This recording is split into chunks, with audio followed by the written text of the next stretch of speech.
I recently listened to a podcast series called Three. It's about a friendship triangle where two best friends turned on the other and killed her simply because they didn't like her anymore.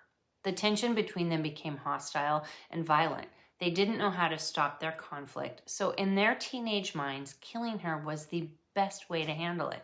An extreme example? Yes, absolutely. However, there's truth to the teenage brain aspect.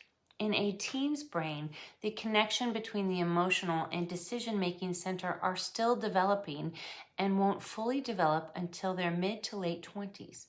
What's the ultimate message I'm trying to convey with this cyberbullying series? Negative bullying behavior isn't always harmless or just kids being kids. Teenagers are often emotionally reactive and don't have the full ability to completely grasp the powerful consequences of negative actions, and parents need to be involved with what their kids are doing. This is the last in the Teenage Turmoil Tackling Cyberbullying Frenemies to Foster Psychological Safety series, which shares preventative tips for stopping cyberbullying and becoming familiar with local policies and laws. Part 2 took a deep dive into what parents can do to protect their teens. Part 2 covered teenage cyberbullying impacts, ostrich parents, and tips on how to break the vicious cycle. And Part 1 provided an overview about what cyberbullying is.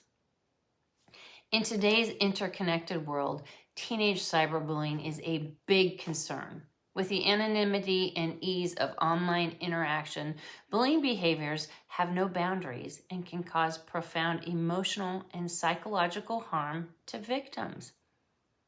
Tackling teenage cyberbullying frenemies to foster psychological safety is a shared effort.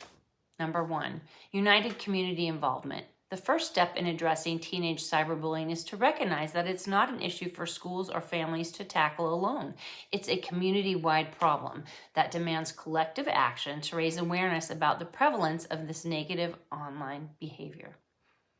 Number 2, preventative measures. Prevention is key to cultivate a cyber-free community and combat teenage cyberbullying. It begins by building a community where cyberbullying isn't tolerated and instead fosters a culture of respect and empathy. Prevention measures can include workshops, seminars, and awareness campaigns to provide teens with the appropriate knowledge to navigate the digital world safely and responsibly. Number 3, encouraging empathy. Helping teenagers understand the impact of their words and actions online fosters a sense of compassion and understanding, making it less likely for them to engage in bullying behaviors. Number 4, responsible digital citizenship.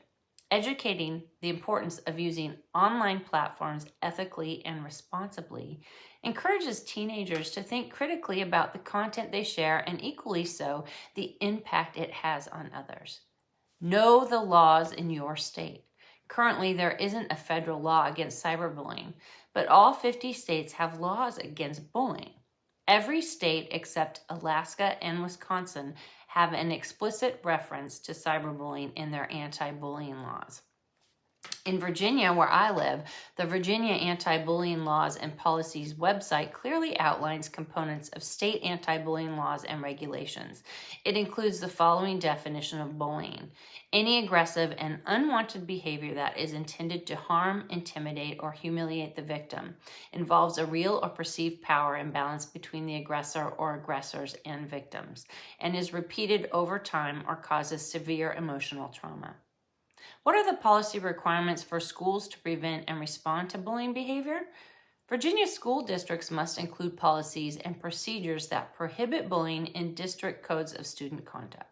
School district policies must be consistent with the standards for school board policies on bullying and the use of electronic means for purposes of bullying developed by the state board. Unfortunately, there will always be mean people that cross your path in life. Although it's hard to do, remember, it's them, not you. When dealing with a mean frenemy, it's important to know there are always ways to find support and help. Be strong and know you aren't alone. Cyberbullying is a complicated topic. Laws vary from state to state. They even vary among schools. The power to curb this negative behavior lies in communicating awareness about the negative bully behaviors are and establishing proactive programs to prevent them from occurring. In doing this, we can create a safer and more supportive online environment for teenagers. To help you better understand how to navigate it, I've dedicated a page on my website specifically for this topic. I'm also talking to schools to help foster awareness about what parents can do and where they can find support. In addition, in an effort to free the world from frenemies, you can find tips and advice in my book, Behind Frenemy Lines. Message me with your proof of purchase if you'd like the PDF workbook to go along with it.